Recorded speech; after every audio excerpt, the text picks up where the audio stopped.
betrayal, deception, revenge. What you're about to hear is not fiction. I'm Booze N, and every video on this channel is a confession, a scar, a buried truth. Subscribe if you're brave enough to hear the whole story. The video that broke me. It started with a notification sound I almost didn't hear. A single ping echoing through my silent apartment, bouncing off the marble countertop and the empty whiskey glass beside me.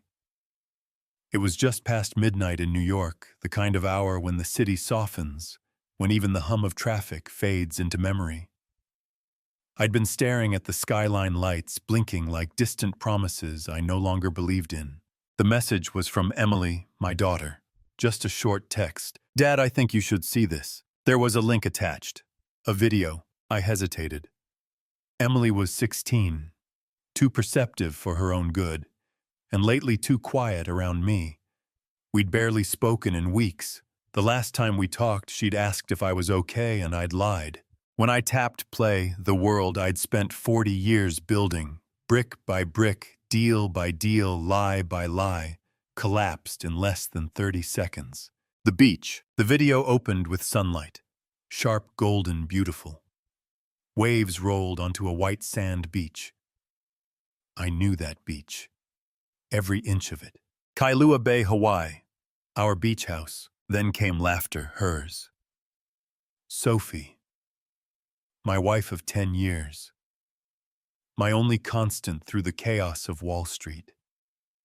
She was wearing a white sundress, her hair loose and dancing in the wind. For a moment I smiled. I thought maybe Emily had sent me a memory something from years ago. Then I saw the man beside her. He was younger, maybe mid-30s. Fit tanned, his hand brushing her arm as they walked. Sophie looked at him the way she used to look at me before everything fell apart.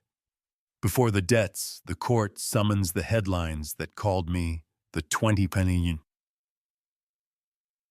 mistake. He leaned in. She didn't pull away.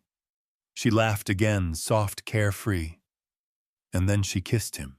The world went quiet. My heart stopped moving.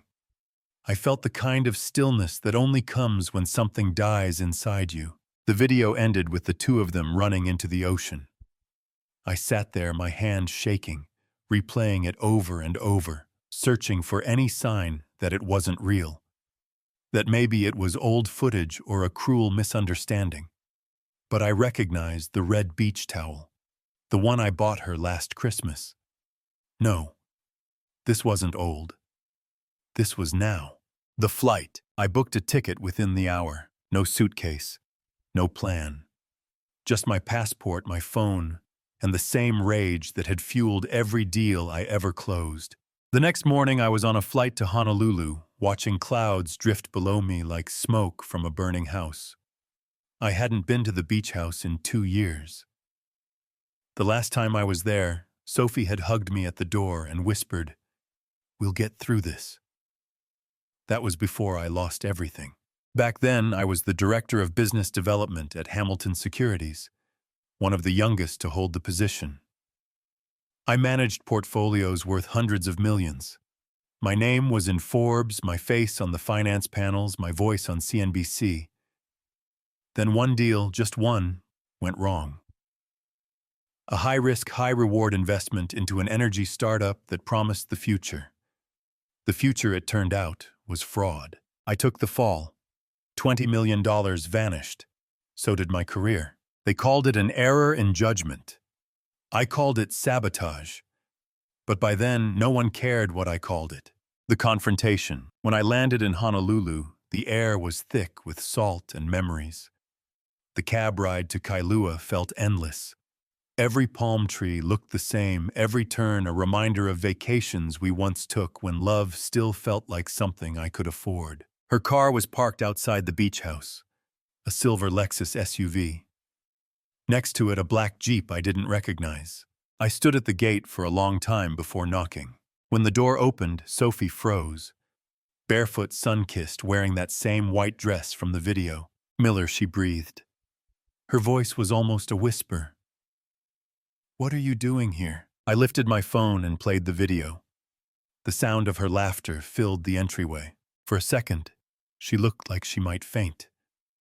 Then her face hardened. Who sent you that? Emily, I said. My voice came out colder than I intended. You didn't even bother to hide it. Her eyes flickered. Guilt. Then defiance. Miller, this isn't how... Don't, I snapped. Don't insult me with excuses. The silence between us stretched until I heard footsteps behind her. The man from the video appeared. He looked surprised, then wary, then annoyed. You must be Miller, he said, like we were meeting at a dinner party. I'm Daniel. Daniel. The name hung in the air like poison. I didn't speak. I just stared at Sophie. She sighed, looked away, and said quietly, You shouldn't have come. The words that broke me. We sat at the kitchen table, the same table where we'd once planned our future, our daughter's school, our next big step. The waves outside were soft, steady, mocking. I'm not going to lie to you, Sophie began. I care about him. I laughed bitterly. You care about him, Sophie. We built a life together. 10 years. A home. Emily. And you throw it away for this guy. Her eyes filled with tears, but her voice stayed firm. You don't understand. For 3 years, you've been someone else. A ghost of who you were. You drink, you isolate, you blame everyone. I tried Miller. God knows I tried. I lost my job, my reputation, everything. And you.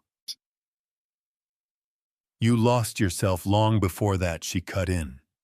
You haven't looked me in the eyes in years. You live in the past, chasing a world that doesn't want you anymore. I felt something inside me twist. So you found someone who does. She didn't deny it. She just whispered, For 3 years, you've been a failure. I can't keep pretending that you'll be who you were again. That word, failure, cut deeper than any betrayal. I stood up, shaking. You think I'm a failure? Watch me, she said softly, almost kindly. Miller, please don't make this harder. But I was already walking toward the door. The night. I drove to the old marina that night. Sat in the car until dawn, staring at the ocean, thinking of every decision that had led me here. Somewhere between rage and exhaustion, I realized something. Sophie wasn't wrong. I had failed. Not just her, but myself. I had let one fall define me. I'd spent 3 years hiding from my own name. And now the woman who once said she'd love me, no matter what, had found someone who reminded her of who she used to be before me. By sunrise, I had made a decision. Not to win her back. Not to beg or plead. But to rebuild. To rise again. Not for her, not even for revenge. But for Emily and for the man I used to be. The promise. I flew back to New York 2 days later. When the plane lifted off, I looked down at the island shrinking beneath the clouds, at that little strip of sand where everything ended. I whispered to myself, I'll make it back. And when I do, no one will ever call me a failure again. Return to the city. New York greeted me with rain, the kind that turns glass towers into ghosts. My apartment was still the same cold, half-empty, a monument to lost success. But this time I didn't pour a drink. I opened my laptop. I started making calls, reaching out to old contacts, ex-clients, anyone who still remembered Miller Kane before the fall. Most ignored me. Some pitied me. One person didn't, James Liu, a former junior analyst I'd once mentored. He'd built a small boutique investment firm downtown. When I told him I was ready to work again, any capacity, any role, he hesitated, then said, Meet me Monday. 9 a.m. That Monday was the first time in 3 years I wore a suit without feeling like an imposter. A new beginning. James's office was nothing like Hamilton Securities. Smaller, humbler, but alive with energy. He greeted me with a smile that was half respect, half disbelief. Never thought I'd see you walk through these doors again, he said. Neither did I replied. He leaned back, studied me. You've got scars, Miller, but maybe that's what we need. What do you mean? He nodded toward the trading floor. Half a dozen young analysts' screens flashing red and green. They've never seen failure. They don't know what loss smells like. Maybe you can teach them. For the first time in years, I smiled. Then let's start. The spark. That night, after my first day back, I sat in my apartment with Emily's photo in my hands. I recorded a message I'd never sent before. Hey kiddo, I saw your video. It hurt, but maybe I needed it. I want you to know I'm not giving up. Not on myself, not on us. I'll make things right. I didn't know if she'd ever listen. But for the first time since everything fell apart, I felt something new. Something I'd forgotten I was capable of. Hope, the end of the beginning. In the weeks that followed, I worked like a man possessed. I started from the bottom, cold calls, research, analyzing patterns until midnight. I didn't chase glory. I chased competence. I chased the quiet satisfaction of being useful again. And somewhere in that grind, I began to understand something Sophie never did. Failure isn't the opposite of success. It's the raw material of redemption. When people ask me now when my comeback began, I don't say the day I got a new job. I say the day I watched that video. Because sometimes the moment that breaks you is the same moment that finally sets you free. 3 years of dust. When you fall from grace in New York, you don't land. You shatter. Every street corner, every window, every reflection reminds you of who you used to be. The city doesn't care if you were once important. It just keeps moving, swallowing your name like a rumor that's gone cold. I used to walk past the glass tower of Hamilton Securities every morning, my name engraved on a silver plaque inside the lobby. Now I crossed the street to avoid looking at it. The guards didn't even recognize me anymore. But for the first time in years, I didn't feel bitterness, just quiet determination. Because I had a plan, a small one, but it was mine. The first job, James Liu's firm, Atlas Capital Advisors, was a tenth the size of Hamilton, but it was alive. The kind of place where ambition still burned raw, unpolished, reckless. James gave me an office the size of a closet and a salary barely enough to pay rent.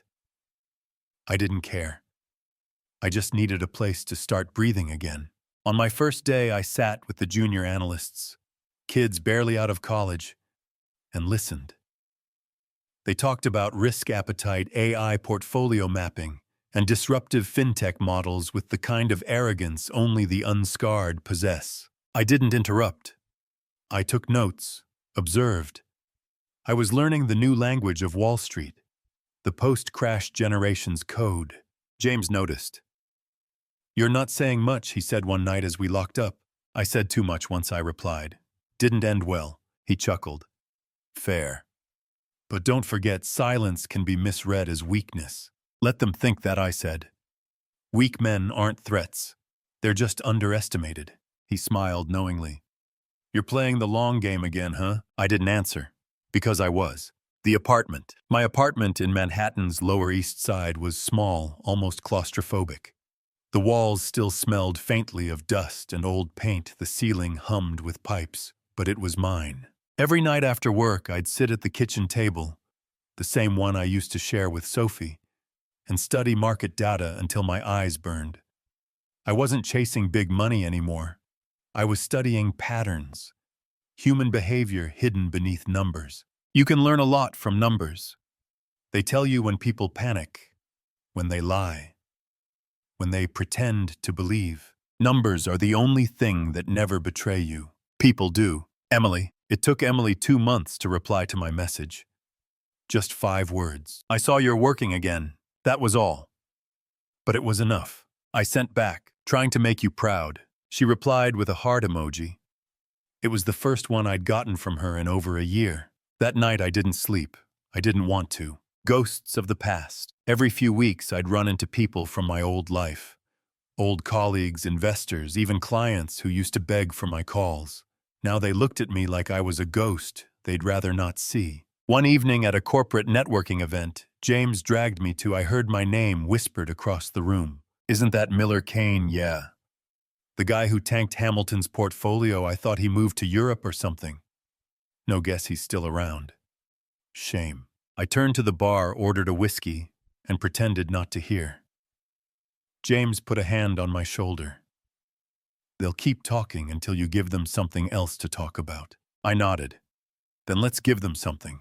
That was the night I decided to rebuild not just my career, but my reputation. The comeback blueprint. For months I observed Atlas's operations. The inefficiencies, the weak spots, the opportunities no one saw. Most small firms chased trendy tech or social impact funds. I wanted something deeper. Long-term asset revival, the art of turning failing companies into gold. It was what I'd done best at Hamilton. But to do it here, I needed capital. I needed trust. And those were two currencies I no longer had. Until one morning opportunity knocked, disguised as failure. The client no one wanted. James called me into his office. "You want a challenge?" he asked. "I live for them." He tossed a file on the desk. Mid-tier logistics firm. Crestline Freight. They're bleeding cash. Bad management, bad debt. Everyone's turned them down. But they're offering us a small retainer to find a buyer. I'd give it to the interns, but they'll drown. "Why not let me drown?" I asked. James smirked. "Because I know you won't." And that was how my second chance began. Not with a billion-dollar deal, but with a dying trucking company from New Jersey. The research. For 3 weeks, I buried myself in their financials. Invoices, ledgers, late payments, expired contracts. The deeper I looked, the more patterns I saw. Hidden beneath the surface losses was something no one noticed: roots. Crestline's delivery routes were gold mines. Direct access to high-volume clients across the East Coast. Their problem wasn't logistics. It was leadership. I made calls, spoke to warehouse managers, suppliers, even the drivers themselves. Then one night as rain hammered my window, it hit me. They didn't need a buyer. They needed restructuring. The pitch. I walked into James's office with a stack of reports. "Forget selling Crestline," I said. "Let's acquire controlling shares through silent investors, restructure management, and refinance their debt." Within a year, we tripled the valuation. James frowned. "You're talking about an acquisition play. That's high risk." I smiled. "High risk, high reward." He looked at me. Really looked. "You're back." "Not yet," I said, "but soon." He leaned forward. "You've got one shot. Find investors who'll trust you. I'll back the structure." And that was how the first brick of my redemption was laid. The reconnection. I reached out to everyone I'd once known. Old contacts, former clients, even people who once mocked me. Most refused to meet. Until one did: Victoria Hale, a venture capitalist with a reputation for spotting underdogs.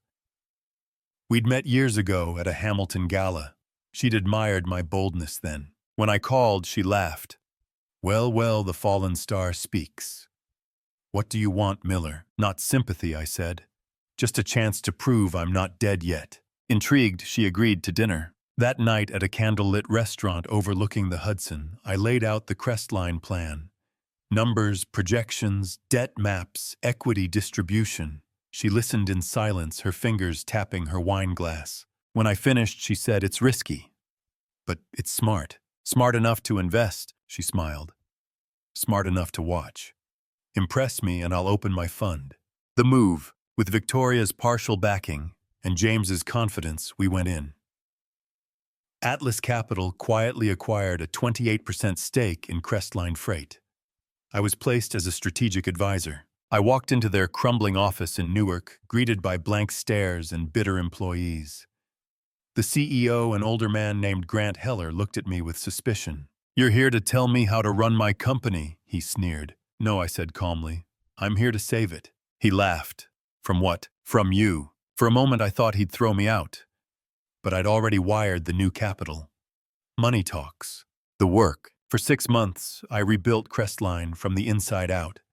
Restructuring debts, renegotiating vendor contracts, cutting unnecessary costs, and most importantly, rebuilding morale. Every Friday, I'd walk the floor, shake hands with drivers, listen to their frustrations. I remembered names, faces. By the third month, deliveries were up 30%. By the sixth, profits doubled. When the numbers hit, Victoria called. "Well, Mr. Kane, consider me impressed." That same week, she wired a 7-figure investment. And just like that, the name Miller Kane started whispering through the market again. Sophie's shadow. It was almost a year later when I saw her again, Sophie. I ran into her at a charity event in Midtown. She looked radiant, untouched by time or guilt. Daniel was with her. Of course he was. When she noticed me, her smile faltered. "Miller," she said softly. "You look different." "Alive," I offered. She laughed nervously. "Something like that." Daniel extended his hand. "Good to see you, man." I shook it. "Is it?" He hesitated. Sophie looked uncomfortable. "I heard you're doing well again," she said. "I'm glad." I nodded. "So am I." Then I leaned in slightly and whispered, "Tell me, Sophie, does he know you still check my daughter's Instagram?" Her eyes widened. She started to speak, but I was already walking away. For the first time, she looked unsure. And that was enough. The turning point. The success of Crestline made headlines. The Phoenix of Wall Street returns. One article read, "I hated the nickname, but it sold." Investors started calling. Opportunities multiplied. But beneath the praise, a new fire burned inside me. I didn't just want to rebuild my career. I wanted to expose the ones who'd ruined me 3 years ago. The people at Hamilton Securities who had set me up to take the fall for their fraud. That was where my next move began. Because redemption is never complete without truth. And truth in my world comes with a price tag. I looked out my apartment window that night, the city glittering like 1,000 unfinished stories. For 3 years, I'd lived in dust and silence. Now I was breathing again. And this time, I wasn't just rebuilding. I was coming for everything they took. The broker's ghost. People think revenge starts with hate. It doesn't. It starts with curiosity. After Crestline's turnaround, I was back in headlines, back on panels, back in conversations, whispered over martinis at rooftop bars. But none of it filled me. Every compliment, every handshake, every "good to see you back," Miller, only reminded me of what I'd lost. And who had taken it. Hamilton Securities, my old firm, my old life. And somewhere inside that glass tower in Midtown was the person who had watched me fall, who had pulled the strings that made me take the fall for $20 million that vanished overnight. I'd spent years trying to forget. Now I was ready to remember. The trigger. It started with a name, Marcus Raines, a small-time analyst who used to work under me at Hamilton. I hadn't thought about him in years. Then one afternoon, James walked into my office holding a manila envelope. "Thought you'd want to see this," he said, tossing it on my desk. Inside were photocopies of old trading records. Hamilton Securities, Energy Division Q3, fiscal year 2021. The year everything went wrong. I looked up. "Where did you get this?" "Anonymous drop," James said. "Came to the office this morning. No return address." I scanned the papers. Columns of transactions, coded accounts, timestamps. And then I saw it. A wire transfer. $20 million. The same amount that sank my career, rerouted through an offshore shell before disappearing. The signature authorizing it wasn't mine. It was Marcus Raines. The ghost reappears. That night, I called an old contact at the SEC, a quiet investigator named Rosa Delgado. We'd met years ago during a compliance audit. She owed me a favor. "Delgado," I said, "it's Miller Kane." "Miller, I thought you vanished." "Not vanished. Buried. Listen, I've got something. Old Hamilton records. Fraudulent transfers." "Why are you calling me?" "Because I think someone at Hamilton set me up." She sighed. "You realize reopening that file would dig up a lot of bodies, right? Hamilton's under bigger eyes now." "Then dig," I said. "I'll handle the fallout." She paused. "Send me what you have." Quietly. I sent her the files that night. And for the first time in years, I slept soundly. Not because I was at peace, but because the hunt had begun. The network. By morning, I was already building my next move. I needed to understand how Marcus had the authority to move that money. Back then, he was a junior analyst barely authorized to breathe near that much capital. Someone had empowered him. someone higher. So I started reconnecting with former employees through casual coffee meets, networking events, even LinkedIn chats disguised as catch-ups. Most were polite but distant. Some were still afraid to be seen talking to me. One wasn't Claire Benton. Claire had been the compliance officer at Hamilton during my final year. Sharp, loyal, too honest for the game. She'd resigned 2 months after I was fired. When I called her, she hesitated. Then she said quietly, "Miller, I've been waiting for this call." The meeting. We met at a quiet cafe in Tribeca. She looked older, but her eyes hadn't changed, fierce and cautious. "I knew something was wrong the day they blamed you," she said. "But they made it look clean." Marcus signed the release orders, but the real authorization came from higher up. "Who?" I asked. She glanced around, lowered her voice. "Thomas Hale." My stomach tightened. Thomas had been my mentor, my boss, the man who brought me into Hamilton, who called me the future of this firm. He'd testified against me when the scandal broke. Claire leaned forward. "You were the fall guy. The media ate it up." Meanwhile, Hale moved the real money offshore, through a web of holding companies tied to his private trust. "Do you have proof?" She slid a USB drive across the table. I started collecting after I left. Never had the courage to use it. I stared at the drive. "Why now?" She smiled sadly. "Because you're not afraid to burn the building down." The return to Hamilton. Walking into the Hamilton Tower again felt like stepping into a mausoleum where my name was still written on the tombstone. The receptionist didn't recognize me, of course. The new faces didn't either. But the lobby smelled the same. Cold marble, expensive cologne ambition. I told the guard I was here for a meeting with Mr. Hale. He didn't check the system. He just nodded. Old habits die hard when a man still carries himself like he belongs. When I reached the executive floor, Thomas's assistant looked up from her desk. Her eyes widened. "Mr. Kane." "Good to see you, Julia," I said. "Is he in?" She hesitated. "He's not expecting." I opened the door before she could finish. The confrontation. Thomas Hale hadn't aged gracefully. He was heavier, slower, but his eyes still gleamed with that polished confidence only the powerful can fake. "Miller," he said, smiling like an old friend. "Well, this is a surprise." 3 years, I said. "You didn't think I'd come back." He gestured for me to sit. "You shouldn't be here. You're doing well now. Don't dig up ghosts." I leaned forward. "You buried me, Thomas. You let me take the fall for your theft." He laughed softly. "Theft? You signed off on the deal. Your name's on the record. Marcus Raines's name is on the transfer," I said. "And yours is on the approval chain." The smile faded from his face. "Walk away, Miller," he said quietly. "You've got your second chance. Don't ruin it." "I'm not ruining it," I said. "I'm reclaiming it." He stood.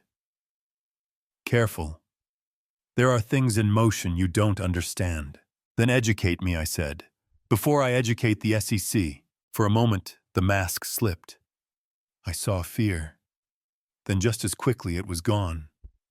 He smiled again. "You always were a dangerous man, Miller. That's why I liked you." "And that's why you feared me," I said. Then I walked out. The deal with the devil. That night, Rosa Delgado called. "You were right," she said. "Hamilton's books are dirty. Offshore accounts tied to a Cayman entity. Trident Trust Holdings.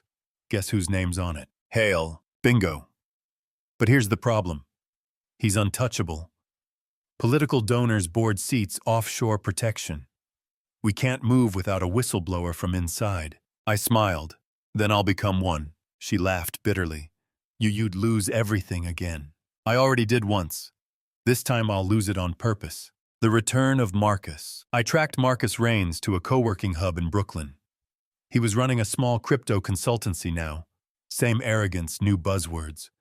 When he saw me walk in, the color drained from his face. "Miller. Wow, long time." 3 years, I said. "Not long enough." He stammered. "Look, whatever this is." I tossed a folder onto his desk. "You moved $20 million through Trident Trust under Hale's order. You signed the papers. I took the hit. He swallowed hard. I I didn't know what it was at the time. He said it was routine, and you didn't question it. I was 28 and broke. He offered me a promotion. I leaned in. He offered me ruin. Marcus looked terrified. What do you want from me? Your testimony, I said. You go to the SEC. You tell them the truth. He shook his head. If I do, Hale will destroy me. I smiled coldly. Then we destroy him first. The leverage. Marcus had the original email chains. Instructions from Hale timestamps approval codes. Enough to hang him publicly. But I needed to protect Marcus, or he'd vanish before we could use it. So I made him a promise I'd shield him financially through Atlas Capital's legal network. James didn't like it. Said I was walking into a fire. Maybe I was, but fire was the only thing that could cleanse what I'd become. The plan. We leaked selective data to the press. Anonymous tips, whispers about Hamilton's offshore dealings. Within weeks, rumors spread across the finance world. The SEC reopened its investigation quietly. Thomas Hale went on television smiling, denying everything. I watched from my apartment sipping coffee and whispered to the screen, "Keep smiling. You won't when the numbers start talking." But this wasn't just about revenge anymore. It was about justice and redemption. I'd spent years hating the people who betrayed me. Now I realized what I truly hated was the man who allowed it. Me.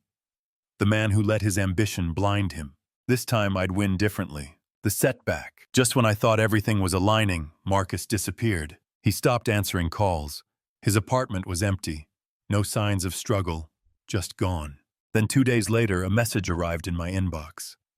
No sender ID, just a video. Marcus. Sitting in a car, eyes wide, voice shaking. Miller, they know. Don't trust anyone at Hamilton. Hale's not the only one. There's static. Then the video cut off. I replayed it over and over, but that was all there was. And then I knew. This wasn't just about one man's greed. It was a network. A machine that had swallowed me once and was ready to do it again. The ghost returns. That night I walked through the city like a ghost myself. Rain soaked my suit, taxis hissed past, and in every reflection I saw the man I used to be. Blind, arrogant, proud. But this time I wasn't blind. I saw everything, and I understood. To expose them, I couldn't fight from the outside. I'd have to walk back inside. I'd have to become the broker's ghost. Invisible, dangerous, untouchable. Because redemption wasn't enough anymore. Now it was war. The war behind glass walls. The morning light in Manhattan has a way of cutting through even the darkest intentions. It poured in through the glass facade of Skyline Securities, scattering across polished marble floors and echoing the hum of ambition. I walked through those doors for the first time in 3 years. Not as a desperate man looking for pity, but as Miller Jameson, an independent consultant whose name still carried a faint echo in the market's memory. The receptionist smiled politely, her badge reading Ava. I could see my reflection in her eyes. Older, sharper, but with a spark I thought I'd lost somewhere between debt collectors and sleepless nights. "Mr. Jameson," she said, "Mr. Rhodes is expecting you in the executive conference room." Rhodes. The name still tasted like ash. 1. The old room. The elevator climbed past 30 floors, each chime tightening the knot in my chest. When the doors opened, I stepped into the same glass-walled war zone where I once ruled, where I once believed loyalty could exist among men who traded in numbers and power. Inside, Aaron Rhodes, my former protege turned rival, stood by the window overlooking the skyline. His suit was immaculate, his smile rehearsed. "Miller Jameson," he greeted, voice dripping with condescension. "I almost didn't believe it when I saw your name on the visitor list." "Believe it," I said, sitting opposite him. "I'm consulting now. You're in need of someone who understands your kind of chaos." He laughed softly. Still direct. Still proud. "I like that. I suppose you've come to sell me something." "No," I said. "I came to buy back my future." That caught him off guard. For a moment the mask slipped. I pulled a folder from my briefcase, a detailed analysis of his firm's recent stock manipulation patterns. I'd spent 6 months gathering the data tracing transactions through shell accounts and offshore investments. Rhodes had built an empire, the same empire that rose from the ashes of my downfall. "I know what you've been doing," I said calmly, "and I know who's backing you." He smiled again, though the edges were tighter now. "Careful, Miller. You're playing in a dangerous market." "So are you," I replied. "The difference is, I know the price of losing everything." 2. The network of shadows. That meeting wasn't about confrontation. It was reconnaissance. I spent the next few weeks moving like a ghost between New York's financial underworld. Silent investors, corporate spies, and former brokers turned fixers. I was rebuilding piece by piece using every lesson failure had carved into me. One night I met Clara Wu, a data analyst with ties to federal compliance. She worked for one of the agencies quietly monitoring illegal insider trading. "You're telling me you want to help us catch Rhodes?" she asked over a dimly lit booth at a Lower East Side bar. "I don't want to help," I said. "I want him exposed, but I also want control of the fallout." Clara studied me. "You're not doing this for justice." "No," I said. "I'm doing it for balance." She took a sip of her drink, then slid me a USB drive. "This gives you access to the cross-trade logs.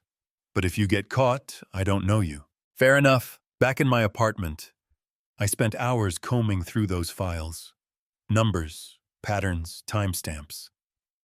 The screen's glow reflected off my glasses as I pieced together the empire Rhodes had built, laundering money through offshore accounts, manipulating IPOs, bribing auditors. It was brilliant and illegal. By dawn, I had enough to burn his empire to the ground. But that wasn't the plan. 3. The return of fire. To destroy Rhodes publicly would make me look vindictive, desperate for relevance.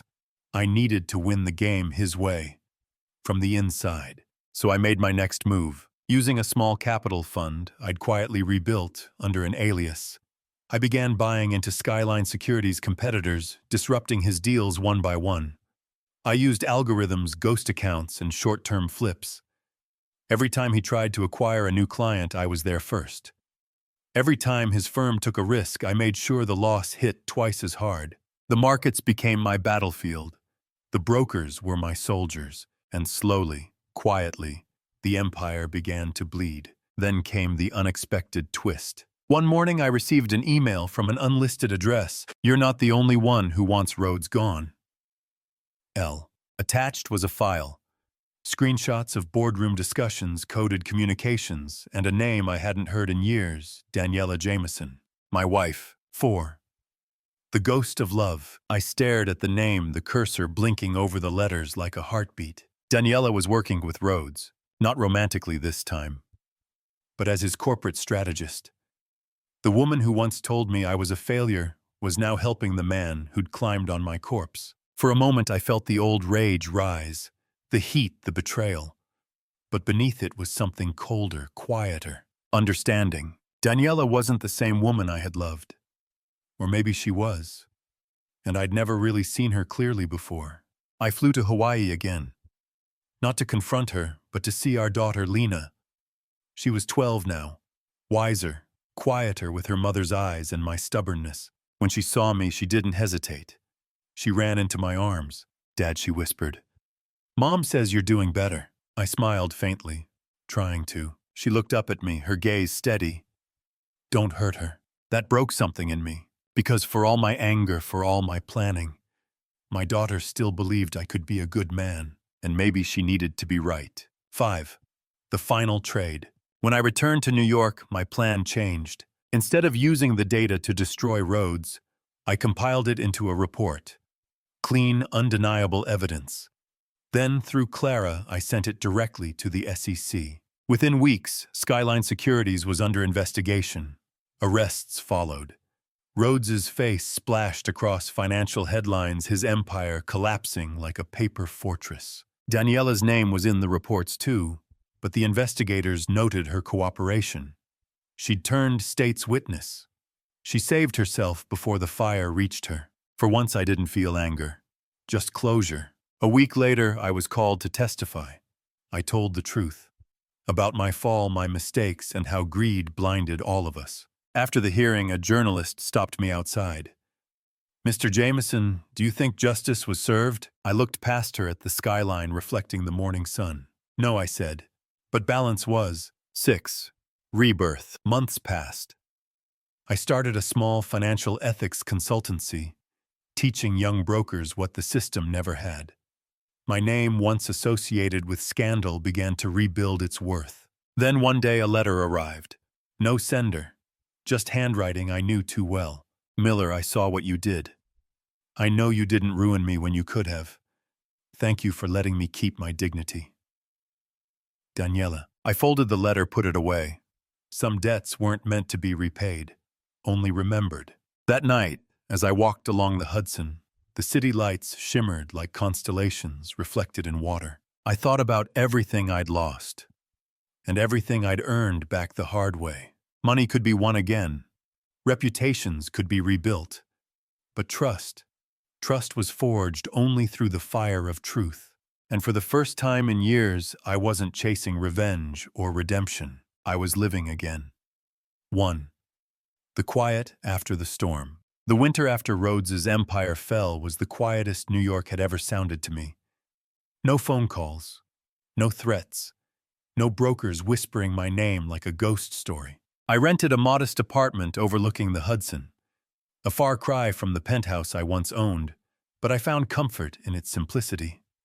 I'd traded skyline views for silence, marble floors for wooden creaks, and chaos for calm. Every morning I brewed coffee and sat by the window watching the city breathe.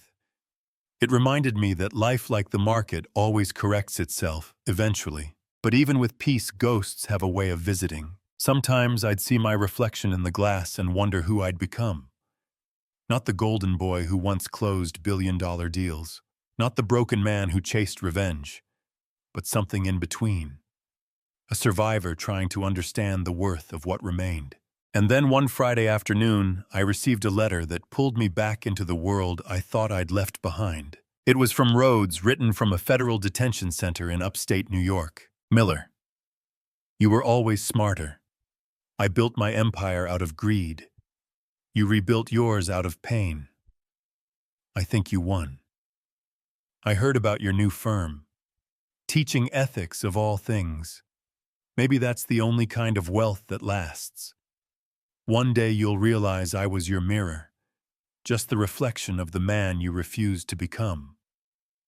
Aaron." I folded the letter slowly, feeling a strange mix of pity and closure. He was right. We were mirrors once, two men chasing power through different kinds of desperation. But I had learned that redemption didn't come through victory. It came through restraint. 2. The new beginning. My new company, Veritas Consulting, grew faster than I expected. I didn't chase investors or prestige. I just built something honest. A team of young brokers, analysts, and traders who believed finance didn't have to mean corruption. The first client meeting I hosted was in a borrowed boardroom in Midtown. 10 people sat around a cheap oak table. I told them my story, every brutal, embarrassing part of it. "I'm not here to teach you how to get rich," I said. "I'm here to teach you how not to lose yourself." The room was silent for a moment. Then one of the interns, barely 22, raised her hand. "Sir, do you regret it?" "Everything," I smiled faintly. Regret isn't a currency you can spend. It's just a reminder not to make the same bad trade twice. That line would later become the company's motto. As the weeks passed, Veritas became a quiet success story. The kind that didn't make headlines but earned respect. We partnered with universities, trained new analysts, and slowly rebuilt a reputation that money alone couldn't buy. But the real test came not in business, it came in family. 3. The father and the daughter. Lena was turning 13 when I got the call. Her mother wanted her to spend the summer with me in New York. At first I thought it was guilt. Daniela trying to mend what time had torn apart. But when Lena arrived, suitcase in hand, and that same cautious smile, I realized it wasn't about Daniela at all. It was about us. The first week was awkward. She barely spoke during dinners, spent hours drawing in her notebook, and called her mother every night. I didn't push her. I'd learned the hard way that love couldn't be forced, only earned back one moment at a time. One evening, while we walked along the pier, she finally asked the question I'd been expecting. "Dad, why did you and Mom stop loving each other?" I took a long breath. The city lights shimmered over the water like 1,000 tiny lies reflected back at us. "We didn't stop loving," I said softly. "We stopped listening." Love can survive almost anything, except silence. She nodded slowly, as if trying to understand a world she hadn't chosen to be part of. Then she said something that broke me open in a way no business failure ever could. "Mom says you're trying to be a better man. I think you already are." I couldn't speak. I just smiled and pulled her into a hug. That night, I sat at my desk after she went to bed and wrote a single sentence in my journal. Maybe redemption isn't about being forgiven. It's about being seen again by the people who matter. 4. The meeting. A few weeks later, Daniela called. Her voice was hesitant, softer than I remembered. "Miller," she said, "can we meet?" We chose a cafe downtown, the same one where we'd once planned our future before greed and pride took it apart. She arrived looking tired but graceful, her eyes carrying both guilt and peace. "I heard about Veritas," she said. "You're doing something good." "Trying to," I replied. "It keeps me from falling back into the man I used to be." She smiled faintly. "I wanted to thank you for not ruining me when you had the chance." "You would have done the same," I said. She hesitated. "I don't know if I would have." The silence between us felt different this time. Not bitter, just honest. "I'm not asking for forgiveness," she said finally. "I just want you to know that I regret how things ended." I nodded. "So do I. But maybe some things need to break before we learn what they're really made of." When we left the cafe, she hugged me, briefly, gently, like someone closing a long chapter. And for the first time since that video on the beach, I didn't feel anger. I felt gratitude. For the pain, for the lessons, and even for her. 5. The redemption. In the months that followed, I started teaching part-time at a finance ethics program at Columbia. Standing in front of those students, I realized that what I'd lost, status, wealth, marriage, had given me something rarer: clarity. One afternoon after class, a student approached me. "Mr. Jameson," he said, "you talk about morality like it's a strategy. Isn't the market too ruthless for that?" I smiled. "Maybe.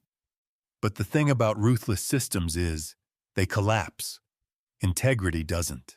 He nodded slowly, as if something clicked. And I saw a bit of my younger self in his eyes. Ambitious, hungry, and still unbroken by the world. That night I walked home through the streets of Manhattan. The city was loud again. Taxis, traders, and the rhythm of survival. But this time, it didn't drown me. It moved with me. I realized that after years of chasing numbers, revenge, and redemption, I'd finally learned the simplest truth. A man's worth isn't measured by what he earns or what he loses, but by what he chooses to become after the fall. 6. The final note. It's been 2 years since that video. Lena visits often now. Sometimes she helps me review slides for my classes, or teases me for still burning toast. Daniela remarried. To someone kind, I hope. And Rhodes. Last I heard, he was teaching finance courses in prison. Maybe he found his own version of peace. As for me, I'm content. I still walk by the river every morning. I still wear the same watch I had during my glory days, not because of vanity, but because it reminds me of time. The one currency that never inflates, never refunds. I once thought revenge would heal me. But standing here, breathing in the city that broke and rebuilt me, I know better. The world doesn't reward vengeance. It rewards resilience. I whisper to the wind, as if my daughter could hear it somewhere across town. I'm finally home. I'm Booze N, and these are real stories, told by those who lived them. Subscribe if you're ready for the next truth. If this story made you think twice, hit that subscribe button. The next one might just break you. Thanks for staying till the end. Every week I uncover another story the world tried to forget.